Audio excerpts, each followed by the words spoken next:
नंदनकानन बुलिया ये mobile charge शेष परीक्षा थिला। हेलो फ्रेंड्स, तो आपने केमती थे मुझे भावी आपने भल थे। तो आज आम बाहर भुवनेश्वर विक्रमर तो भुवनेश्वर कौन काम अच्छी कौन हठात जावाक पड़ा तो आपन को आगू वीडियो जनइबी। तो बर्तमान आम जाऊँ चलतु आगू जावा भुवनेश्वर पहुँची मुझे कौन जाऊँ तार डिटेल्स देवी।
भुवनेश्वर का कतिटा भितर 10-15 मिनट रहा पड़े ट्राफिक पूरा जाम।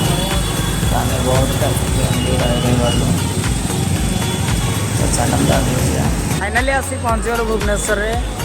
तो आज आसबार कारण हूँ दीपक परीक्षा थिला। तो आसबार थिला श्री लिंगराज इन्फोसिस देखिए आसी पहुँच जाइए। बहुत पिला भी आसुँच। तो ये एग्जाम तार थिला एग्जाम दबाक आसलु। तो एग्जाम बर्तमान आहरी पाखाई घंटे अच्छी 3टार एंट्री अच्छी 5टार एग्जाम 2 घंटा बसवाक पड़ो। तो बर्तमान पिला बहुत किसी आसीना अल्प पिला आसुँच पाखापाखि।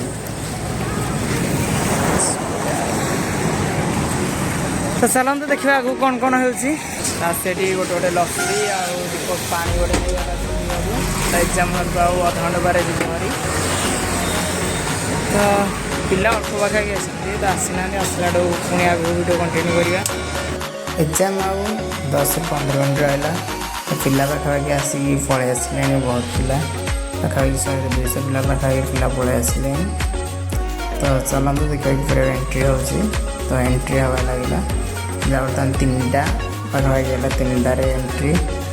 तो सब पिला पाखापाखि एंट्री है। तो शेष है एंट्री। तो 3टार 5टा भितर बसवा पड़ो। 5टा पर 5टा 5:30 अध घंटा एंट्री कर सारा पर सागे वर्षा पकड़ा। तो वर्षा पकड़ा जो आम दुकान आगे रहीगलु।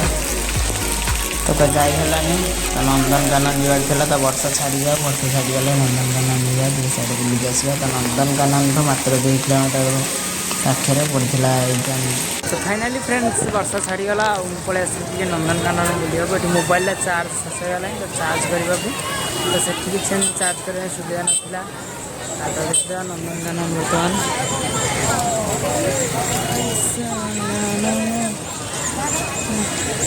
यदि वर्षा होता अधिकांश लोक प्राय अच्छा गहली प्रबल पूरा भितर भीड़ बहुत।